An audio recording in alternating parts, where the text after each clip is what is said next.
কিয়ামতে এক একজন পীর সাহেব নাকি লক্ষ লক্ষ মুরিদ নিয়ে স্লোগান দিতে দিতে উঠবে। এই দেশে যদি কোনো পীর বলে যে কিয়ামতে তোর কোনো চিন্তা নেই, আমি আছি, আল্লাহর কসম ওটা মিথ্যা কথা, ভণ্ড। কিয়ামতে বলবে আল্লাহ আমি পীরই ছিলাম না। আপনার মা যদি বলে যে আমার বিয়ে হয়নি, তোরে পাবো কোথায়? কসম করে কোরআন হাতে নিয়ে বলছি, হাজার হাজার ভণ্ড পীরেরা ওই দিন বলবে যে আমি পীরই ছিলাম না, তুই কে? আর যারা আজ ঘোষণা দিচ্ছে এই দেশে, বিশেষ করে রংপুর, রাজশাহী, এই দুই বিভাগে এগুলো বেশি, কারা কারা ঘোষণায় দিয়ে ফেলেছে কিয়ামতে এক একজন পীর সাহেব নাকি লক্ষ লক্ষ মুরিদ নিয়ে স্লোগান দিতে দিতে উঠবে। কোথায় পেয়েছেন ভণ্ড? কিয়ামতে প্রতিটি মানুষ আল্লাহর কাছে দাঁড়াবে স্রেফ একা একা। অকুল্লুহুম আতিহি ইয়াউমাল কিয়ামাতি ফারদা। সূরা মরিয়ম 16 নম্বর পারা 10 নম্বর পৃষ্ঠার 15 নম্বর লাইনের শেষ নাম্বার রুকুর 95 নম্বর আয়াত, তাফসিরে ফি জিলালিল কোরআনে আছে। আল্লাহ পাক বলেন কিয়ামতে প্রতিটি মানুষ আল্লাহর সামনে দাঁড়াবে স্রেফ একা একা। কয়জন করে? তা আপনি যে বললেন স্লোগান দিতে দিতে লক্ষ লক্ষ মানুষ নিয়ে হাজির হবে, কোথায় পেয়েছেন? এটা কোরআনের সাথে মেলে না। কোরআনের সাথে যেটা মিলবে না, বুঝতে হবে ওর ভেতরে ধান্দা আছে। হ্যাঁ, কথা বলুন। সুতরাং এ বাটপারি করে যারা খাচ্ছেন, থামেন, ওটা ইসলাম না। মানুষকে ধোঁকা দিয়ে বোকা বানিয়ে রেখেছেন। হ্যাঁ, অনেক শিক্ষিত মানুষ এখন যুবকেরা কিন্তু বুঝে ফেলেছে। এরা চিন্তা করছে একে খাওয়ানোর চাইতে ছাগলকে খাওয়ানো ভালো, কারণ ওরে খাওয়ালে ওর জহবার পেট ছাড়া কিছুই পাওয়া যায় না, আর ছাগলকে খাওয়ালে অন্তত গোশত পাওয়া যাবে। এদেশের অধিকাংশ দরবার, আমি দরবার বিরোধী না, পীর বিরোধী না, কিন্তু যেই জিনিস যত ভালো তার নকল বের হয় তত বেশি। পীর তো ভালো জিনিস, পীর মানে শিক্ষক, মুআল্লিম, ওস্তাদ। আপনি যেটা জানেন না তার কাছে জেনে নেবেন। কিন্তু এই নাম নিয়ে আজ যে ভণ্ডামিগুলো চলছে, এগুলো কাটাবে কে? এই জন্য সতর্ক করার জন্য বলছি, এই পৃথিবীতে পীর ওই লোকটা, আপনি যেটা জানেন না ইসলামের, তার কাছে শুধু জেনে নেবেন এইটাই। তার কাছে গরু ছাগল নিয়ে যাওয়া লাগবে, গা পাটি পা লাগবে, এগুলো সব ওই ভণ্ডরা বানিয়েছে। মানুষ কোথায় খরচ করবে টাকা পয়সা, এ তালিকা আল্লাহ নিজে বানিয়েছে 1500 বছর আগে। কত বছর? আপনি এখন তালিকা বানাবেন কি করে? ইয়াসালুনাকা মাযা ইউনফিকুন কুল মা আনফাকতুম মিন খায়রিন ফালিল ওয়ালিদাইনি ওয়াল আকরাবিন ইলা আখির আয়াত। সূরা বাকারা 2 নম্বর পারার 12 নম্বর পৃষ্ঠার 13 নম্বর লাইনের 215 নম্বর আয়াত। এটা তাফসিরে ইবনে কাসিরে আছে। আল্লাহ পাক বলেন, নবী আপনাকে যদি জিজ্ঞাসা করে যে টাকা পয়সা এখন উপায় করি, আমি কামাই করা শিখেছি, আমি ইনকাম করি, এখন এই টাকা আমি সর্বপ্রথম খরচ করব কোন জায়গায়? এদেশের কিছু নিয়ম আছে, আগে ফসল ফললে, কোনো গাছে যদি লাউ ধরে, পেয়ারা ধরে, আগে দিয়ে আসে হুজুরের বাড়িতে, মসজিদে, খানকায়। কোথায় পেয়েছেন বড়? সর্বপ্রথম আপনি খরচ করবেন কোন জায়গায়? তালিকা দিচ্ছে আল্লাহ। কে? কুল মা আনফাকতুম মিন খায়রিন। পৃথিবীতে যত ভালো কাজ আছে, ভালো ভালো জায়গায় তোর ইনকামের টাকা খরচ করবি। যত ভালো কাজ দুনিয়ায় আল্লাহর দৃষ্টিতে ফালিল ওয়ালিদাইন, মা বাবার জন্য। দিনাজপুরবাসী, তালিকাকে আমি বানালাম। এই বলুন, আপনার জীবনের প্রথম ইনকাম, প্রথম টাকা আগে মায়ের হাতে, বাবার হাতে দেওয়া লাগবে। আর আমরা দিয়ে আছি মসজিদে, মাদ্রাসায়, খানকায়, এতিমখানায়। এখানে তো এ নাম আল্লাহ কোরআনে দেয়নি। সর্বপ্রথম যার নাম দিয়েছেন সেটা আমার মা। নবীজি জানিয়েছেন, পৃথিবীর ময়দানে কে যদি মার বাবার জন্য টাকা পয়সা খরচ করে, কিয়ামতে ওই টাকার হিসাব দেওয়া লাগবে না। এই যে শীত চলে গেল, মায়ের ঘরে একটা কম্বল কিনে দেওয়ার টাকা ওর হাতে হয় না, আর গরু কিনে নিয়ে যাচ্ছে সে বরিশালে। ওর মুখে মারা দরকার।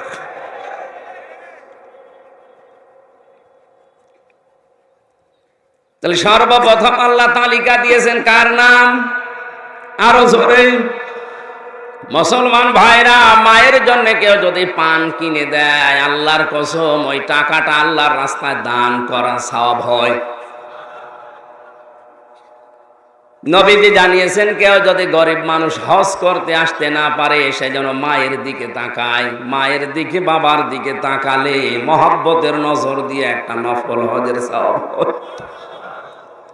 এখন 7.5 লক্ষ টাকা লাগছে হজ করতে, তাও সিরিয়াল দেওয়া লাগে 1 বছরে। মায়ের নজর যদি একবার আপনি পান, ভালোভাবে যদি দৃষ্টি দিতে পারেন, নবীর এই কথা মিথ্যা হবে না। আপনার আমল নামায় কিয়ামতে হাজার হাজার নফল হজের সওয়াব দেখতে পাবেন। কোন পীর সাহেবের দিকে তাকিয়ে থাকলে হজের সওয়াব হবে? কোরআন হাদিসে কোন জায়গায় আছে আপনি বলেন? যেই জায়গা আসল ও জায়গাগুলো চিনি না, আন্দাজে দৌড়াচ্ছি। দ্বিতীয় তালিকায় নাম আছে আল আকরাবিন, নিকট আত্মীয় যারা, তাদের জন্য। এ পৃথিবীতে মানুষের সবচাইতে বেশি নিকটে থাকে তার বউ। কথা বলছেন কেন? এই জন্য বউর জন্য, সন্তানের জন্য, পরিবারস্থ লোকদের জন্য যদি হালাল ভাবে কেউ খরচ করে, ওই টাকার হিসাব আল্লাহর কাছে দেওয়া লাগে না। আমরা এই সমস্ত জায়গায় কৃপণতা করি, কিপটামি করি, আর যেখানে দেওয়া দরকার নেই, যে লোকটা মরে পড়ে আছে 50 বছর, সে নিজের চিন্তায় নিজে বাঁচে না, তার কবরে সে বিভিন্ন জিনিস দিয়ে পাগল পারা হয়ে যাচ্ছে। যে তালিকা বলছে এরপরে আছে এতিম, মিসকিন, অসহায়, ইবনে সাবিল, এরকম প্রায় 7টা লোকের তালিকা আছে। আপনি বলেন তো, মা, বাবা, স্ত্রী, সন্তান, বন্ধু বান্ধব, প্রতিবেশী, এরপরে নিকট আত্মীয় স্বজনের ভেতরে যারা আছে তারা, এরপরে এতিম, মিসকিন, অসহায়, 13টা মানুষের নাম দেখবেন। এই 13টা সিরিয়ালের ভেতরে একটা নামও তো আমি কোন পীর সাহেবের নাম পালাম না। আপনি কোথায় পেয়েছেন? এজন্য পৃথিবীর ময়দানে কেউ যদি মা বাবার জন্য খরচ করে, নবীজি বলেন ওই টাকা কিয়ামতের দিন আল্লাহর হিসাব নেবে না। ওটা দান করা, সাদকা করার মতো সওয়াব আপনার আমল নামায় উঠতে থাকবে। বলেন আমিন।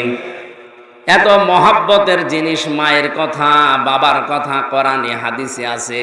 কিয়ামতে এই মহাব্বতের মা পর্যন্ত সন্তান 500 বছর পড়ে থাকবে, মুখের ওপরে লাথি দিয়ে বলবে, কে তুই? আমার বিয়ে হয়নি, তোরে পাবো কোথায়? তাহলে এখান থেকে শিক্ষা কি?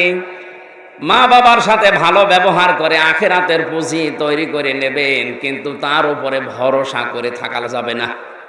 মায়ের উপরে যদি নেকির ভরসা না করা যায়, দুনিয়ায় আর কার উপরে করা যায়? আপনার বিবেকে কি বলে বলেন? না, নেই, কেউ নেই। এই জন্য কেউ কিয়ামতে এগিয়ে আসবে না। আজকের এই ময়দানের যে নেকি কামাই হবে, কিয়ামতের ময়দানে ওইটা আপনার কাজে লাগবে। আল্লাহ এই জন্য মাইক হাতে নিয়ে বলছে, আমার নিয়ামতের শুকরিয়া আদায় করো, লাযিদান্নাকুম, তোদের জীবনে এই নিয়ামত আমি আল্লাহ আবার ফিরিয়ে দেব। বলেন আমিন। ওয়ালাইন কাফারতুম ইন্না আযাবি লাশাদীদ, যদি কুফরি করো, এ নিয়ামতের যদি মর্যাদা না দাও, দাম না দাও, 1 বছর পরে এখানে এইটা অনুষ্ঠান হচ্ছে, একে প্রতিদিন হয়। এখানে 34 বছর লেখা আছে। বছরে একবার কোরআনে কারিম শোনার জন্য মানুষ এলাকা থেকে এখানে জড়ো হয়। এটা যদি কেউ মর্যাদা দিতে না চায়, দাম না দেয়, ষড়যন্ত্র করে, ওকে আল্লাহ আযাবে ফেলবে। এটা কোরআনের নির্দেশ। আমরা বরদোয়া করি না, আমি কিন্তু মুসাফির অবস্থায় আছি, মজলুম অবস্থায় আছি, অসুস্থ হয়ে আছি। আর নবীজি বলেছেন, মজলুম, অসুস্থ, মুসাফির 3 জনের দোয়াই কবুল হয়। আমি যাই হয় না কেন, 3টা গুণই যেহেতু এই মুহূর্তে আমার ভেতরে আছে, এমন কোনো কথা মুখ দিয়ে বের করাবেন না যেটা আল্লাহর দরবারে আমার কবুল হয়ে যায়। আল্লাহ আমাদের হেফাজত করুন, বলেন আমিন। দরুদ আর সালাম পড়ছি মুহাম্মদুর রাসূলুল্লাহ সাল্লাল্লাহু আলাইহি ওয়াসাল্লামের প্রতি। তেলাওয়াত করেছি সূরা দোখান 4টা আয়াত। যেহেতু সামনে রমজান মাস, এই হিসাবে এই আয়াতগুলো আমরা পড়লাম। আমরা দেখি কোরআন আমাদেরকে কি জানাতে চায়। জবান খুলে দিয়ে শয়তান যদি আশপাশে থাকে ওকে তাড়ানোর দোয়া পড়েন, আউযু বিল্লাহি মিনাশ শাইতানির রাজিম, বিসমিল্লাহির রহমানির রহিম,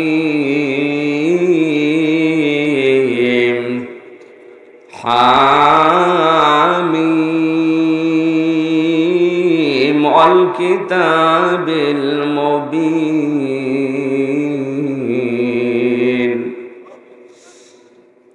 সূরা দোখান, দোখান শব্দের শাব্দিক অর্থ ধোঁয়া। বললাম এখান থেকে তাদখিন, তার মানে এই যে বিড়ি, বিড়ি যারা খায়, এই যে ধূমপান বলা হয়, এর আরবি শব্দ তাদখিন, দোকান থেকে এসেছে। ধূম মানে ধোঁয়া, পান মানে খাওয়া। ধোঁয়া যারা খায় তাদেরকে আমরা ধূমপেয়ী বলি।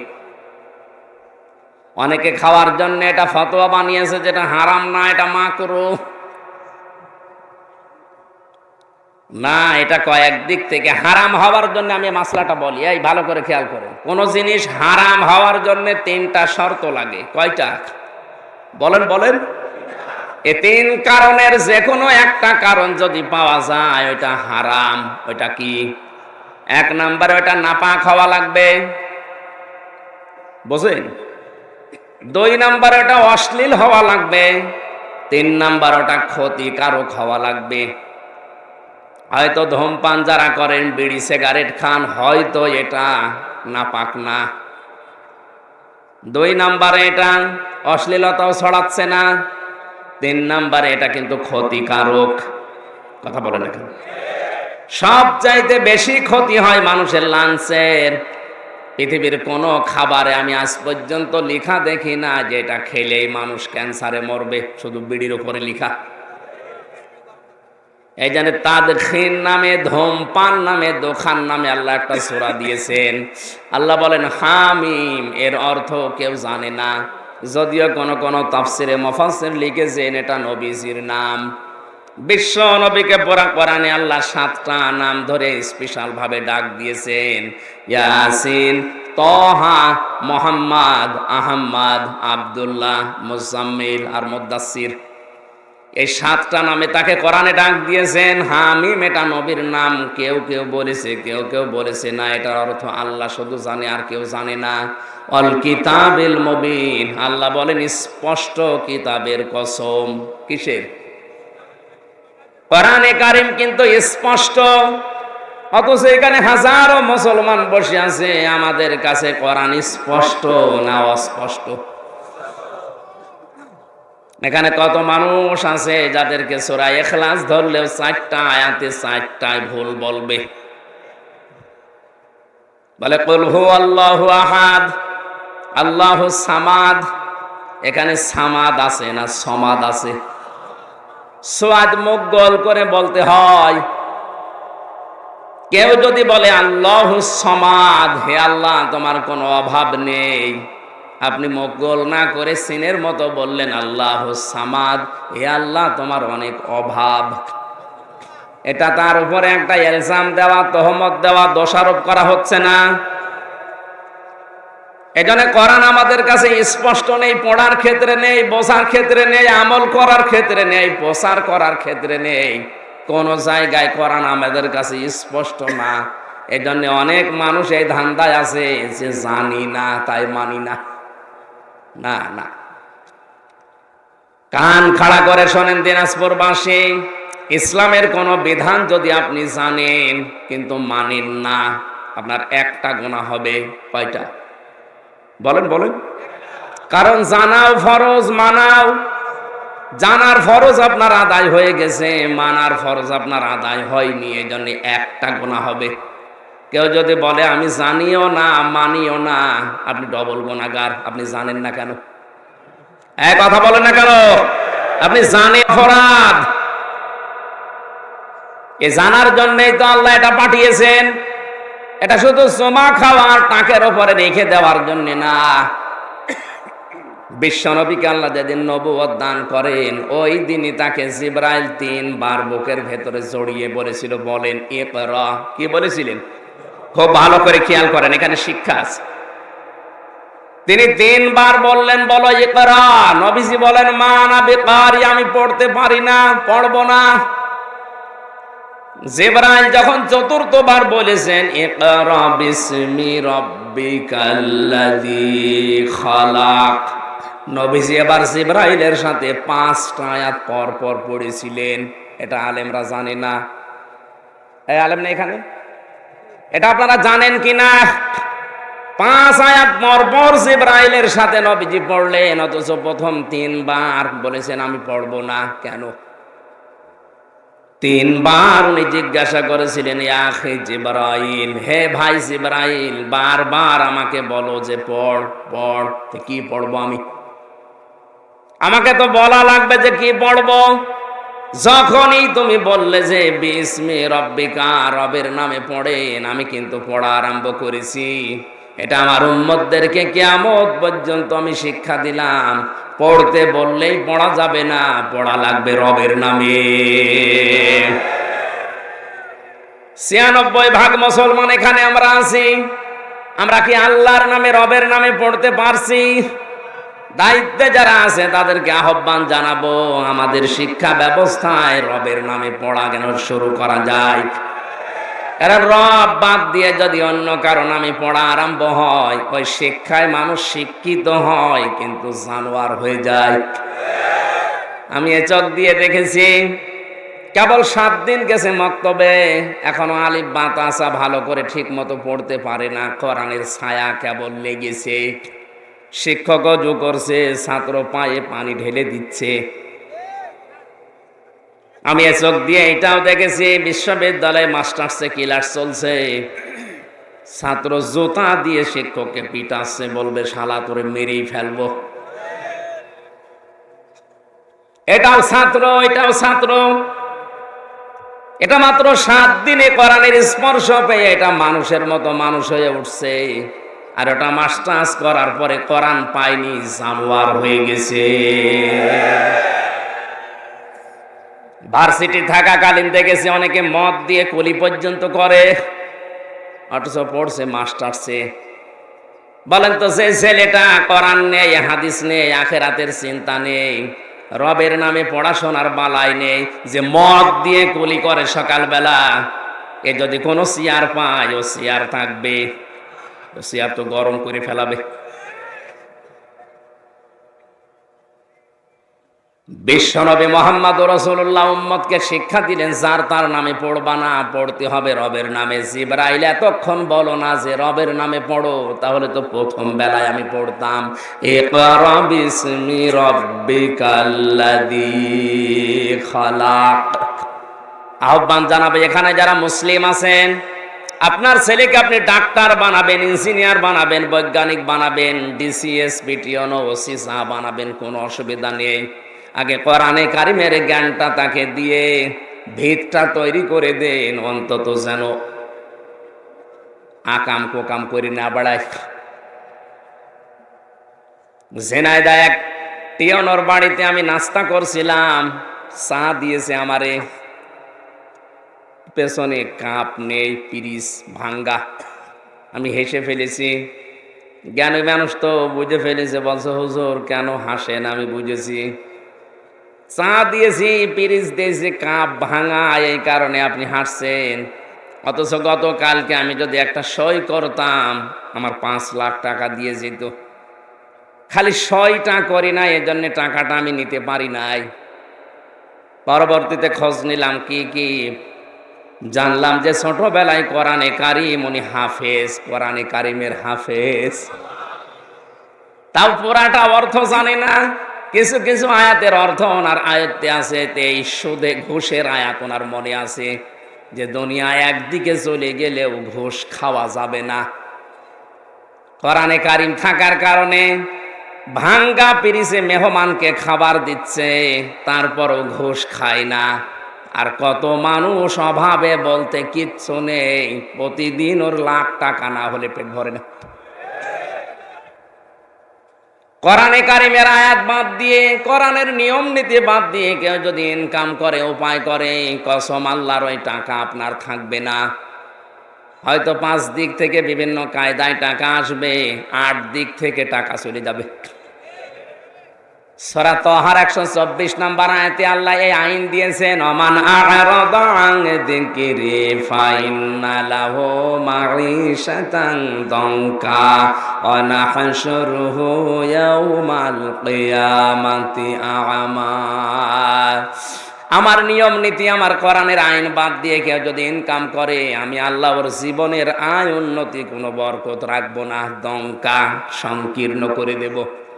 চর্ম চোখে দেখতে মনে হবে বহু টাকা পয়সা, বহু সম্মানের মালিক হচ্ছে, কিন্তু আসবে 5 দিক থেকে, যাবে 10 দিক থেকে। এ ঘোষণা কার? নাকি আয়াত আমি বানালাম? এটা যে বাস্তব সত্য, এটা যারা ইনকাম করছে অবৈধ, তাদের কাছে খোঁজ নেন। বহু বড় বড় মানুষের সাথে আমার মেশা আছে, আমি দেখেছি টাকা ইনকাম করেছে কিন্তু ভোগ করতে পারে নাই।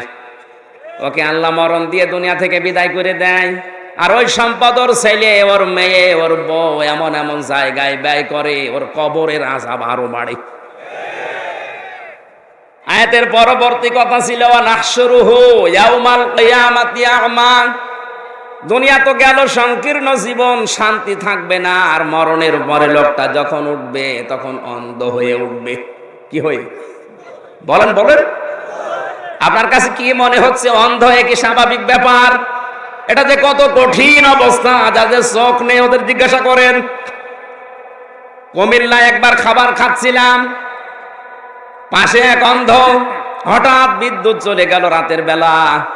আমরা যারা চোখওয়ালা চিল্লাচ্ছি, ওই তাড়াতাড়ি জেনারেটর লাগান, হারিকেন নিয়ে আসেন, আলোর ব্যবস্থা করেন। অন্ধ আমার বাম হাত চেপে ধরে বলছে, হুজুর মাত্র 2 মিনিট কারেন্ট চলে গেছে, আপনি চিল্লাচ্ছেন, অথচ আজ 42 বছর আমার জীবনে কারেন্ট নেই।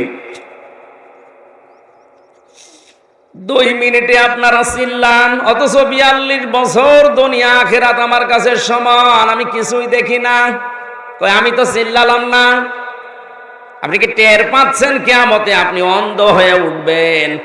শুধু এতটুকু আল্লাহ শেষ করেননি, ক্বালা রাব্বি লিমা হাশারতানি আ'মা ওয়াকাদ কুনতু বাসীরা। লোকটা বলবে, রব্বুল আলামিন আমার তো চোখ ছিল, কেন আজ আমি অন্ধ হয়ে উঠলাম? আমাকে চক্ষুষ্মান করে দাও। আল্লাহ ধমক দিয়ে বলবে, চুপ কর। ক্বালা কাযালিকা আতাতকা আয়াতুনা ফানাসিতাহা ওয়া কাযালিকাল ইয়াউমা তুনসা। এই নাফরমান, দুনিয়ায় তোর কাছে আমার আয়াতগুলো এভাবে আলেমেরা, নবীরা, ওয়ারিসরা বলেছিল, তুই শোনার পরে, দেখার পরে, জানার পরও না জানার ভান করেছিলি। তুই যেভাবে ভুলে গিয়েছিলি আমার আয়াত, আমার আইন, আজকে আমি আল্লাহ তোকে নিচেই ভুলে গেলাম। সবচাইতে বড় কঠিন হচ্ছে তাফসিরে এটা লেখা আছে, তুই যে আমার বান্দা, তুই যে আমার বান্দি ছিলি, জীবনে আমি আল্লাহর এই কুদরতি মুখ দিয়ে কোনোদিন তোর নাম হামজা, আসিয়া এটা আর উচ্চারণ করব না। ও দিনাজপুরবাসী, কি মনে হচ্ছে আপনার? আপনি যদি এখনই চোখ বন্ধ হয়ে যায়, ওই সময় কিন্তু সামনে। আল্লাহ যদি কিয়ামতে আপনার নাম তার কুদরতের জবান দিয়ে আর উচ্চারণ না করে, ওর মতো কপাল পোড়া আর কেউ আছে? আল্লাহ আমাদের হেফাজত করুন এরকম জীবন থেকে, বলেন আমিন। স্পষ্ট হওয়া লাগবে কোরআন আমাদের কাছে। আজ হাজার হাজার মুসলমান কোরআন পড়া তো দূরের কথা, শুনতে পর্যন্ত পছন্দ করে না। আরে ভাই, মাহফিলে কি আমি বাবার কিচ্ছা কাহিনী শোনাবো? কোরআনে কারিম বোঝানোর জন্যই তো 1 বছর ধরে আয়োজন করছে। আপনি নিজেও শোনেন না, শুনতে চাই, শুনতেও দেন না। আপনি তো আমার মনে হয় আবু জেহেলকে ছাড়িয়ে গেছেন। আজ আবু জেহেল জীবিত থাকলেও এরকম করতো না। ইন্না আনজালনাহু, নিশ্চয় আমি আল্লাহ নাজিল করেছি এই কোরআনকে ফি লাইলাতিন মুবারাকা, একটা পবিত্র রজনীতে, বরকতময় রজনীতে। আমরা আয়াতের তাফসিরে মুফাসসিরিন ইকরাম যেটা লিখেছেন সেটা পেয়েছি, ইঙ্গিত হিসাবে দিয়েছেন লাইলাতুল কদর, যেটাই রমজানের 27 তারিখ আমরা মনে করি। মহান আল্লাহ এই কোরআনে কারিমকে ওই দিন নাজিল করেছেন। ইন্না কুন্না মুনদিরিন, আল্লাহ বলেন অবশ্যই আমি আল্লাহ নিজেই সতর্ককারী। বলেন সুবহানাল্লাহ। এখানে খেয়াল করার বিষয় হচ্ছে আল্লাহ সতর্ক করছেন। কে? আরো জোরে বলেন। কি বিষয়ে সতর্ক? আয়াতে 500টা শব্দ পেয়েছি আমি, একটা একটা করে আবার বলছি, ভালো করে খেয়াল করেন। আল্লাহ নিজে সতর্ক করছেন, এটা আমির হামজা শুধু অ্যাডভার্টাইজ করছে তাই। আজ পৃথিবীতে যারা তালাতালি করেন, এর কথা ওর কাছে লাগান, এর সম্পর্কে আন্দাজে খারাপ ধারণা করেন, এটা যে কত বড় মারাত্মক অপরাধ আপনি হয়তো টের পাচ্ছেন না। এটা মা বোনদের ভেতরে রোগটা বেশি। শাশুড়ির প্রতি বৌমার ধারণা আন্দাজেই খারাপ হয়, বৌমার প্রতি শাশুড়ির ধারণা আন্দাজেই খারাপ হয়। এই কান কথা শুনে একজনের প্রতি আর একজন খারাপ ধারণা করে বউ শাশুড়ির ভেতরে দ্বন্দ্ব লেগে কথা বন্ধ করে দেয়। এরকম পরিবার নেই? কথা বলে না কেন? এরকম পরিবার যাদের আছে, ওই পরিবারের নামাজ রোজা দোয়া করা সব বন্ধ, একটা কবুল হবে না। কারণ যাদের তালাতালি করার অভ্যাস আছে, এই কান কথা শোনার অভ্যাসের কথা ওর কাছে লাগানোর অভ্যাস আছে, ওদের এলাকার দোয়া পর্যন্ত আল্লাহ কবুল করা বন্ধ করে দেয়। ইমাম মালিকের জামানা খুব ভালো করে খেয়াল করেন। ইমাম মালিকের জামানায় একজন মহিলা মারা গেলেন। প্রতিবেশী একজন মহিলা এসে লাশ ধোয়াচ্ছে, পেশাব পায়খানা পরিষ্কার করে রানের উপরে শুধু হাত দিয়েছে, হাত গেছে আটকিয়ে, আর নড়ে না। এলাকার ইমাম সাহেব যিনি ছিলেন রায় দিলেন যে এই মরা মহিলা যেটা আছে, ওই মৃত মহিলার চামড়া রান থেকে কেটে বাদ দিয়ে দাও। এই মহিলা জীবিত, এর তো আর হাত কেটে বাদ দেওয়া যায় না। কয়েক ঘন্টা হয়ে গেল না, ওর স্বামীরা রাজি না, বলে না আমার স্ত্রী মারা গেছে, এখন ওর চামড়া কাটবে, আমরা দেব না। আরেকটু বড় যিনি আছেন তাকে ডাক দেওয়া হলো। সে বলছে এক কাজ করেন, জীবিত মহিলার হাতটা কেটে বাদ দিয়ে দিন। ওর স্বামী যখন রাজি না, এই কাজ করেন। এখন জীবিত মহিলার স্বামী বলছে না, আমার বউ অনেক ভালো, আল্লাহওয়ালা, নামাজ পড়ে, রোজা রাখে, পর্দায় থাকে, আমি এর জীবিত মানুষের হাত কাটতে দেব না। আমরা এসেছিলাম উপকার করার জন্য প্রতিবেশী হিসাবে, আর এখন আমাদের হাত কাটবে। কি করা যায়? কয়েক ঘন্টা পার হয়ে যাচ্ছে, হাত খোলা সম্ভব না। ওই দেশের প্রধান বিচারপতি ইমাম মালিক মদিনায় থাকেন, তিনি ঘোড়ায় চড়ে তাকে নিয়ে আসা হচ্ছে। ওই মহিলাকে পর্দার আড়ালে দাঁড় করিয়ে বলা হলো, কি কি করেছো, সঠিক কথাগুলো বলো। মেয়েটা বলছে, আমার তো কিছুই জানা নেই, আমি তো কিছুই করি নাই, আজ কয়েক ঘন্টা হয়ে যাচ্ছে আমার হাত খোলে না, দয়া করে আপনি আপনার হাত ছাড়িয়ে দেন। ইমাম মালিক বলে, মহিলা না, অবশ্যই কিছু করেছো, কারণ আমার কাছে রাডার আছে, কোরআন আর হাদিসের, আমি কিন্তু ধরে ফেলবো। সত্যি করে বলো কি করেছো। এই ভালো করে শুনবেন, আমাদের পরিবারে, সমাজে, রাষ্ট্রে এরকম কিছু হচ্ছে, এই জন্য আয়াতে তাফসিরে ঘটনাটা আমি বলছি। ইমাম মালিক ডাক দিয়ে বলে, মহিলা যা যা বললে এর ভেতরে কিছু ফাঁক আছে, নয়তো তোমার হাত আটকানোর কথা না। আমি কোরআনে কারিমের আয়াত জানি, অমাই ইয়াকসিব খাতিয়াতান আও ইসমান সুম্মা ইয়ারমি বিহি বারিয়ান ফাকাদ ইহতামালা বুহতানা ওয়া ইসমান মুবিনা। সূরা নিসা 5 নম্বর পারা 15 নম্বর পৃষ্ঠার 12 নম্বর লাইনের 112 নম্বর আয়াতটা তাফসিরে ফি জিলালিল কোরআনে পাবেন। আল্লাহ পাক বলেন, দুনিয়ায় এমন অনেক মানুষ আছে নিজে অন্যায় করে, নিজে পাপ করে, আর এই পাপটা একটা নিরপরাধ ভালো মানুষের মাথার উপরে চাপিয়ে দিয়ে, দোষটা একটা নিরপরাধ মানুষের মাথার উপরে চাপিয়ে দিয়ে নিজে ভালো সাজে। এটা কিন্তু বাংলাদেশের কথা বলছি না, আমেরিকায়। ফাঁকা দিহতামালা বহুতানা ওয়া ইসমাম মুবিনা, সে যেন প্রকাশ্য পাপের বোঝা বহন করে নিয়ে বেড়ায়। হয়তো মানুষ সে বোঝা দেখে না, যদি দেখতে পেত তাহলে কুকুরের মতো করে ঘৃণা করত। আমার মনে হয় আয়াতটা যদি বাস্তবে আল্লাহ দেখিয়ে দিত, এখন যে কত মানুষকে আমরা ঘৃণা করতাম এখানেও ছিল। ইমাম মালিক ডাক দিয়ে বলে, অবশ্যই এরকম কোন পাপ কাজ তোমার মুখের দ্বারা হাতের দ্বারা করেছো। মান সালিমাল মুসলিমুনা মিন লিসানিহি ওয়া ইয়াদিহি। নবীজি বলেন, এই পৃথিবীর ময়দানে ওইটাই আসল মুসলমান, যার হাতের দ্বারা মুখের দ্বারা মানুষ শান্তি পায়। মুসলমানেরা তোমার মুখের দ্বারা অথবা হাতের দ্বারা এমন কোন কাজ করেছো যে পাপের শাস্তি আল্লাহ দুনিয়ায় আটকিয়ে দিয়েছে, বলো দেখি।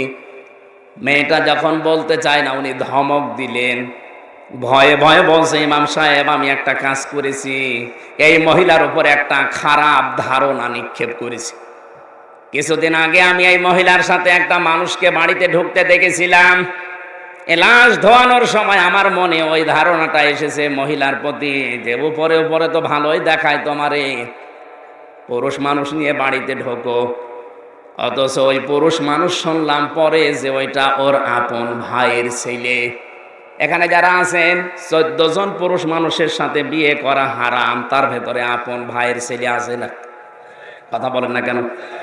একটা ফুফু তার আপন ভাইয়ের ছেলের সাথে নিজে ঘরে যাবে, বেড়াতে যাবে, কোনো অসুবিধা আছে? তা আপনি যে একটা মুখ দিয়ে খারাপ ধারণা নিক্ষেপ করেছিলেন, এই যে তীরের মতো বিষাক্ত হয়ে ধারণাটা ওই মহিলার চরিত্রে এসে লেগেছে, এই কারণে আমাকে আল্লাহ শাস্তি দিয়েছে, আপনি আমারে ছাড়ান, মাফ করেন। ইমাম মালিক বললেন, এই জন্যই তো বলছিলাম, অবশ্যই তোমার মুখের দ্বারা বা হাতের দ্বারা এমন কিছু করেছো যে পাপের শাস্তি আল্লাহ দুনিয়ায় আটকিয়ে দিয়েছে। আমার কাছে মাপ চাওয়া তাওবা করার কিছু নেই। কোরআনের যে নির্দেশ আছে ওই আইন অনুযায়ী আমি বিচার করে দেই, তাহলে এই বিচারটা কিয়ামতে আল্লাহর ডবল করে করবে না। মুসলমান ভাইরা আমার, পৃথিবীতে কোনো পাপ কাজের শাস্তি যদি কোরআন হাদিস অনুযায়ী একবার হয়ে যায়, কিয়ামতে ওই পাপের শাস্তি মহান আল্লাহর ডবল করে দেবেন না।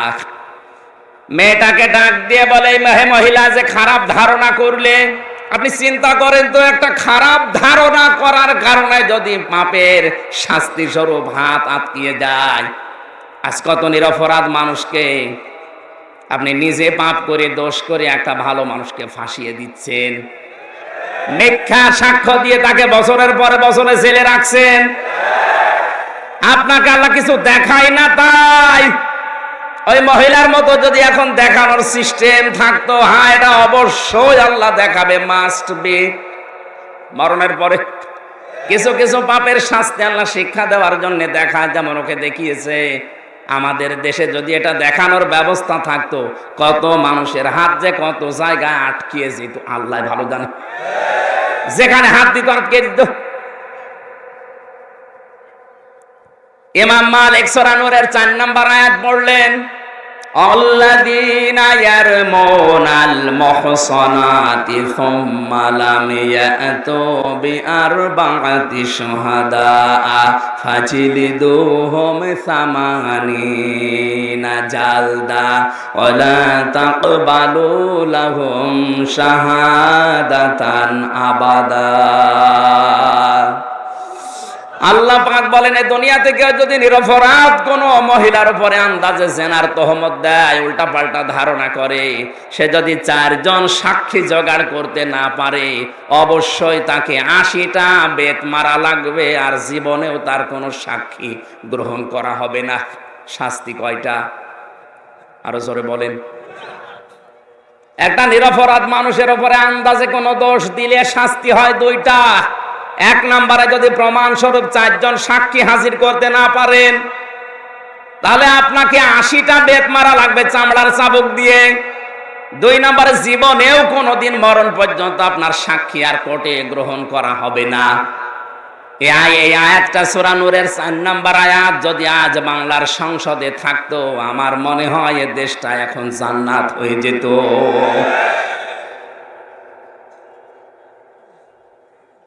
80টা বেত মারার কথা যখন বলেছে, 79টা হয়ে গেছে। মহিলা কাঁদতে কাঁদতে বেহুশ হয়ে যাচ্ছে, কিন্তু না, 80টা মারাই লাগবে। শেষ পর্যন্ত জল্লাদ ডাক দিয়ে বলে, ইমাম আপনি তো 80টা মারার কথা বললেন, আমি গুনতে গুনতে 79টা হয়ে গেছে, কিন্তু হাত তো ছাড়ে না, আপনার রায় মনে হয় ভুল হয়েছে। ইমাম মালিক বললেন, না, ওয়া তাম্মাত কালিমাতু রাব্বিকা সিদকাও ওয়া আদলা লা মুবাদদিলা লিকালিমাতিহি ওয়া হুয়াস সামিউল আলিম। সূরা নাম 8 নাম্বার পারার 1ম নাম্বার পৃষ্ঠা 10 নাম্বার লাইনের 115 নম্বর আয়াত। এটা তাফসিরে ফি জিলালিল কোরআনে আছে। আল্লাহ পাক বলেন, আমার কোরআনে যা আছে সব সত্য কথা, সব। 2 নম্বরে ইনসাফ দিয়ে পরিপূর্ণ। 3 নম্বরে কিয়ামত পর্যন্ত আমার কোরআনের কথা কোনো রদ বদল নেই, কোনো পাল্টানোর সিস্টেম নেই। আল্লাহ যখন 80টা বলেছে, অবশ্যই এটা সত্য, তুমি 80টা মারো। আর একটা বাকি আছে। এই সর্বশেষ যখন একটা আঘাত লেগেছে মহিলার শরীরে, চট করে হাত খুলে গেছে। আমি এখান থেকে কয়েকটা শিক্ষা বের করলাম। নিজে অপরাধ করে যদি আপনি নিরপরাধ কোনো মানুষের উপরে চাপিয়ে দেন, ওই শাস্তি আল্লাহ দুনিয়ায় যে কোনো ভাবে আপনাকে দেবে, এরপর আপনার মরণ হবে। এটা কিন্তু বাংলাদেশের আয়াত না, এটা ভারতের আয়াত। হ্যাঁ, আল্লাহ নিজে সতর্ক করছেন এই বিষয়গুলোতে। ওই যে মহিলার স্বামী বলছিল, না, আমার মহিলা, আমার মেয়ে, আমার বউ মারা গেছে, তার চামড়া আমি কাটতে দেব না, আমার বউ খুব নেককার মহিলা। এখানে কত স্বামী বসে আছে, বুকে হাত দিয়ে 100 ভাগ বলতে পারবেন যে আমার বউ আমার 100 ভাগ মন মতো? কারা বলতে পারবেন? হাত তোলেন তো। হাত বন্ধ করে দেবে এই ভয়ে। সত্য যেটা সেটা বলছেন, আলহামদুলিল্লাহ। দাঁড়ান আপনি। ও, 2 জন। বসেন। এখানে তো কেউ হাত তোলে না, তার মানে এদের বউ মন মতো না। দেখেন, হাজার হাজার মানুষের ভেতরে মাত্র 2-3 জন হাত তুলেছে। এই মেয়েরা, ওই ক্যামেরা ওইদিকে মারো।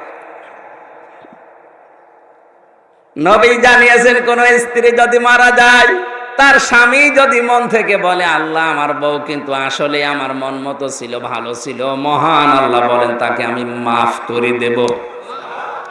তাহলে হাদিস অনুযায়ী মাত্র এই 3 জনের বউ জান্নাতে যাবে, বাকি সবগুলোর বউ জাহান্নামে যাবে।